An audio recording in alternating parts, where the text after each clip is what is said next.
that whatever contribution or whatever effort that has gone into it is worth it when they smile. Wow, so true. So Niharika, you dropped out of civil engineering. Yes. MTV wanted you, right? Yes. And but looks like life took you through a profound personal storms. You shared about your divorce, your trauma, your refuge at the art of living, coming back. How did these early storms in your life have really shaped you to who you are now? What are you becoming? How does that really shape you? So when all of that was happening, I was obviously shattered and I had no control on my mind. I did not know what was happening, and I felt that everything that I did in my life has been a failure because I did not complete anything. I did not complete my engineering. I did not complete my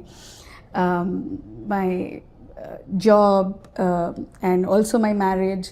So everything was incomplete. So that kind of gave a lot of a very different feeling for a few years, that I am a failure and nothing can really work with me. And this is it. This is how my life is. So there was depression, there was suicide tendencies, there were a lot of things.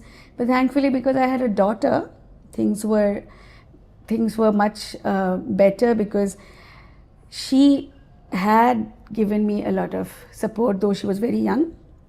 Just by looking at her, there was a lot of motivation, there was a lot of life that came into me saying, okay, we can, it's okay, and I can still move forward. It's not the end of everything. But what that has done to me right now is, somehow there is a settlement inside that what was can happen more than this. So that kind of does not shake me at all anymore. And yes, a lot of the art of living and people around, my parents around, everybody contributed a lot for me to be to come back the way I live my life today.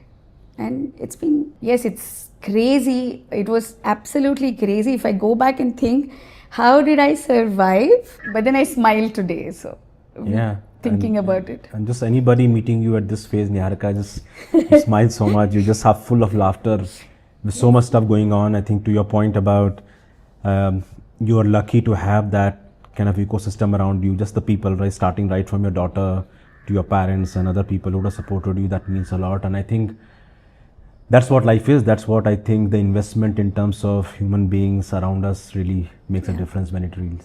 Yes, so that way it was very fortunate that one part of it didn't like work, but there were other ways which I probably didn't see then. But Correct. Now when I look back, it just feels amazing that how did all of that fall in place actually. There was no need to worry, there was no need to get stressed, there was no need to get depressed at all. I just had to go through it. Correct. But I understand that only now, but not then. Yeah, actually, you brought a very interesting point, because there's something which I also reflect a lot and I observe it. It's very easy on the hindsight to be able to put things in context. And but yeah, once it's happening at that point of time, it's hell. But end of the day, I think that anybody who's going through that time, if in case there is something called, you can learn from other people's stuff and make it a practice, is about being able to how you are able to look at it. Right? Just the little pause can just change the whole perspective. So that's really, really great. So how did your and this is the phase you have a daughter, and this is really heartening to hear that your daughter was a source of inspiration.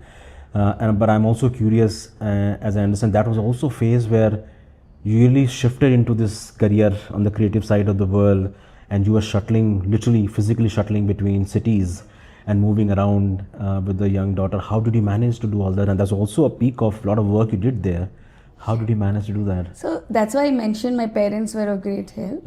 So what happened was, why I say that she inspired me, so there was a situation where I had to leave the house because I was beaten up brutally and I was bleeding, and that was the time when I actually decided to leave the house, and she was just 1.5 years old then, and she just when the father said that no, she's not coming with you, you can go wherever you want, and at that time she just had this small palm of hers on his face saying, I don't want to be with you, in English, I'm going with mama, at like 4 a.m. in the morning. And no kid can do that. I mean, I just was, that gave me so much energy, that gave me so much courage to come out and, you know, to be able to recover from whatever I went through. Yeah.